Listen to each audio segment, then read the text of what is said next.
Hello दोस्तों, स्वागत है आपका हमारे YouTube channel Sunday study point पे। दोस्तों, आज का हमारा टॉपिक है दिल्ली पुलिस। दिल्ली पुलिस से हम आपके लिए जो प्रीवियस ईयर के क्वेश्चन पेपर हैं वो लेकर आए हैं आपके लिए। और एग्जाम डेट भी देखिए नज़दीकी है, 27 नवंबर से 14 दिसंबर 2020 में ये एग्ज़ाम होना है। तो आप अपनी तैयारी बेहतर से करते रहिएगा और बने रहिए हमारे साथ। और अभी तक आपने हमारे यूट्यूब चैनल को सब्सक्राइब नहीं किया, जल्दी से कर दीजिएगा। साथ में बेल आइकन को दबाइए, हमारी नेक्स्ट वीडियो अपलोड होगी उसका नोटिफिकेशन सबसे पहले आपको मिल सके। दोस्तों, चलिए चलते हैं आज के हमारे पहले क्वेश्चन पर।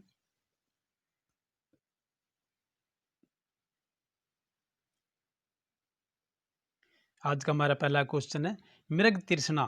देखिए, मेरे मृग तृष्णा उदाहरण है अपवर्तन का, पूर्ण आंतरिक परावर्तन का, विक्षेपण का, विवर्तन का। मृग तृष्णा उदाहरण है किस चीज़ का है ये? देखिए, आंसर होगा हमारा ऑप्शन नंबर बी, पूर्ण आंतरिक परावर्तन का। देखिए, गर्मियों के दिनों में आपने जो लंबे दूर खड़े होकर जो आपने सड़क के ऊपर देखा होगा, देखिए हमें एक से भाप से निकलती हुई दिखाई देती है ना, और वहीं पर हमें उसका विपरीत प्रतिबिंब दिखाई देता है। ठीक है, उसी कहते हैं मृग तृष्णा। गर्मियों के अंदर जो सड़क के ऊपर जो ऐसे भाप से निकलती दिखाई देती है और हमें और उसी का ही प्रतिबिंब दिखाई देता है। ठीक है, उसी को ही कहते हैं मृग तृष्णा। याद रखिएगा दोस्तों ये। चलिए नेक्स्ट क्वेश्चन थे हमारे क्रायोजेनिक्स। क्रायोजेनिक्स एक विज्ञान है जो संबंधित है उच्च तापमान से, निम्न तापमान से, परमाणु ऊर्जा से, आणविक विज्ञान से। क्या होगा आंसर? आप भी अपने आंसर दे सकते हैं, कमेंट कर सकते हैं हमें, और वीडियो के अंत में बताइएगा कि आपने कितने क्वेश्चन सही किए हमें। ये आंसर होगा हमारा ऑप्शन नंबर बी है। देखिए, निम्न तापमान से। क्रायोजेनिक्स एक विज्ञान है जो संबंधित है निम्न तापमान से। ठीक है जी। चलिए नेक्स्ट क्वेश्चन लेते हैं हमारे। निम्नलिखित में से किसने एक्स किरणों का आविष्कार किया है? निम्नलिखित में से किसने एक्स किरणों का आविष्कार किया है? रदरफोर्ड, रोंटजन, मैक्सवेल, टोरी सेली। आंसर होगा हमारा ऑप्शन नंबर बी। देखिए, रोंटजन है, इन्होंने एक्स किरणों का आविष्कार किया है। ठीक है, चलिए नेक्स्ट क्वेश्चन लेते हैं हमारे। मानव शरीर में विटामिन ए संचित रहता है यकृत में, आमाशय में, तिल्ली में, उदर में। ये मानव शरीर में विटामिन ए है जो वो संचित रहता है। ठीक है जी, यानी कि विद्यमान रहता है। और वो कहाँ पर रहता है ये?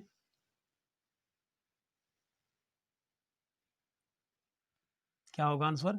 ये आंसर हमारा होगा ऑप्शन नंबर ए। देखिए, यकृत में रहता है ये विद्यमान विटामिन ए। ठीक है, ये संचित ही रहता है हमारे लिए। नेक्स्ट क्वेश्चन, मानव शरीर में पाचन का अधिकांश भाग किस अंग में संपन्न होता है? मानव शरीर में पाचन का अधिकांश भाग किस अंग में संपन्न होता है? पैंक्रियास, बड़ी आंत, छोटी आंत, आमाशय। कहाँ पे होता है जी ये आंसर होगा हमारा ऑप्शन नंबर देखिए सी है, ये छोटी आंत में होता है इसका।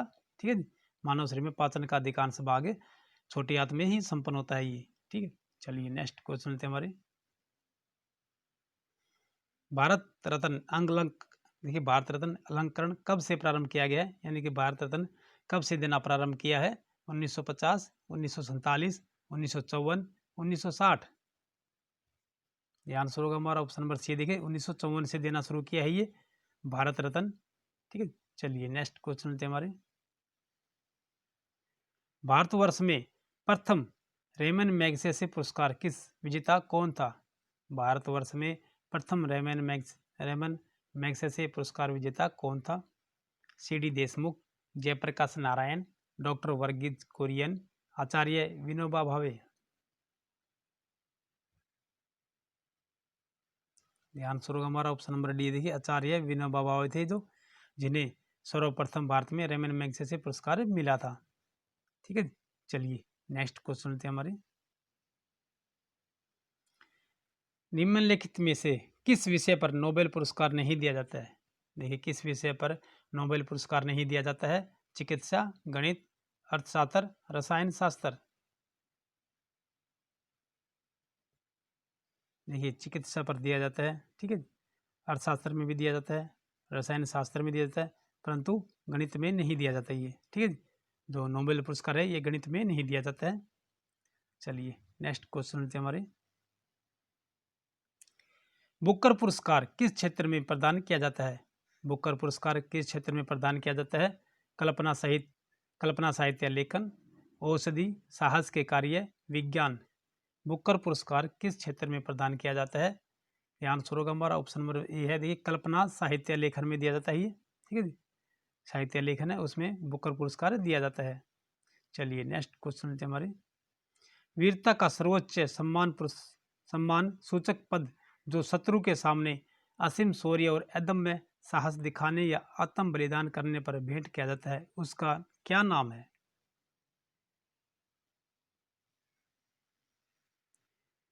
ये वीरता का सर्वोच्च सम्मान है ये, ठीक है। सूचक, सर्वोच्च सम्मान सूचक पद जो शत्रु के सामने असीम शौर्य और अदम्य साहस दिखाने या आत्म बलिदान करने पर भेंट किया जाता है, उसका नाम क्या है? चक्रव्यूह, अशोक चक्र, महावीर चक्र, परमवीर चक्र। ये आंसर होगा हमारा ऑप्शन नंबर डी है। देखिए परमवीर चक्र है ये, ठीक है, ये पुरस्कार दिया जाता है ये, ठीक। चलिए नेक्स्ट क्वेश्चन लेते हैं हमारे।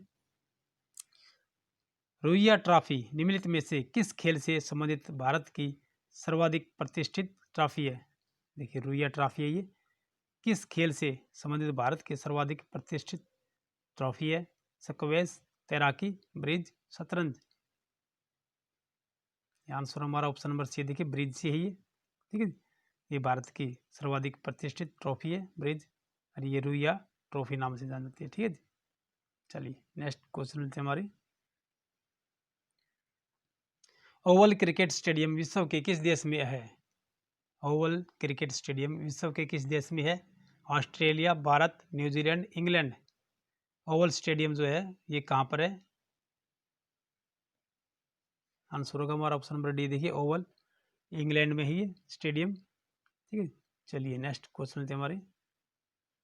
बोगी शब्द किस खेल से जुड़ा हुआ है? बोगी शब्द जो है ये किस खेल से जुड़ा हुआ है? गोल्फ, बेसबॉल, तैराकी, मुक्केबाजी। बोगी शब्द किस खेल से जुड़ा हुआ है? आंसर होगा हमारा ऑप्शन नंबर देखिए गोल्फ से है, ठीक है ना। ऑप्शन नंबर हमारा आंसर ए है, ये गोल्फ शब्द, ठीक है। चलिए नेक्स्ट क्वेश्चन लेते हैं हमारे। ग्रैंड स्लैम, ग्रैंड स्लैम निम्नलिखित में से किस खेल से संबंधित है? Football, tennis, hockey, polo.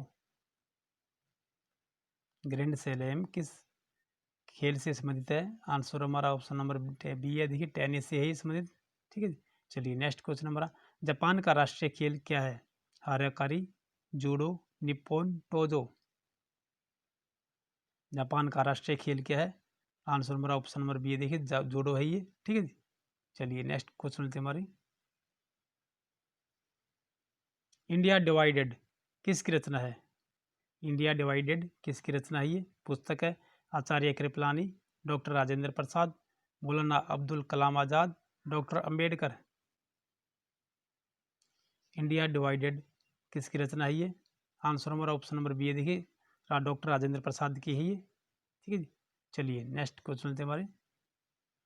A suitable boy पुस्तक का लेखक कौन है? ए सुटेबल बॉय पुस्तक का लेखक कौन है? खुशवंत सिंह, अरुण शौरी, विक्रम सेठ, उपरोक्त में से कोई नहीं।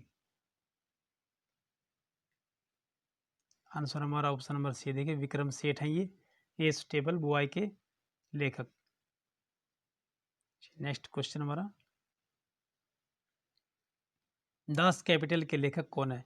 देखिए दास कैपिटल के लेखक कौन है? Shakespeare, Kautilya, colonel John Hunt, Karl marks.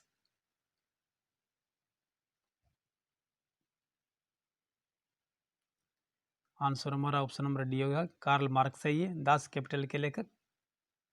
चलिए नेक्स्ट क्वेश्चन लेते हैं हमारे। हमारी राष्ट्रीय ध्वज में 3 पट्टियां हैं, उन सबसे निचली पट्टी किस रंग की है? हमारे राष्ट्रीय ध्वज में 3 पट्टियां हैं, उन सबसे निचली पट्टी किस रंग की है? केसरिया, सफ़ेद, हरे, इनमें से कोई नहीं। आंसर होगा हमारा ऑप्शन नंबर सी है, देखिए हरे रंग की है जो हमारे राष्ट्रीय ध्वज में तो 3 पट्टियां, उनमें सबसे नीचे वाली पट्टी हरे रंग की है, ठीक है। चलिए नेक्स्ट क्वेश्चन लेते हैं हमारे। राष्ट्रीय गीत वंदे मातरम आनंद मठ नामक ग्रंथ से लिया गया है, जिसके लेखक हैं बंकिम चंद्र चटर्जी, रविंद्रनाथ टैगोर। ये आंसर होगा हमारा ऑप्शन नंबर फर्स्ट है, देखिए बंकिम चंद्र चटर्जी हैं ये। राष्ट्रीय गीत जो लिखा गया है इनका, वंदे मातरम। चलिए नेक्स्ट पे चलते हैं हमारे। देखिए आज की मेरी वीडियो यहीं समाप्त होती है दोस्तों, फिर मिलते हैं अगले नेक्स्ट वीडियो में। और हमें कमेंट करके बताइएगा आपने कितने क्वेश्चन किए हैं और आपको हमारी वीडियो कैसे लग रही है। ठीक है जी, चलिए फिर मिलते हैं नेक्स्ट वीडियो में, तब तक के लिए जय हिंद।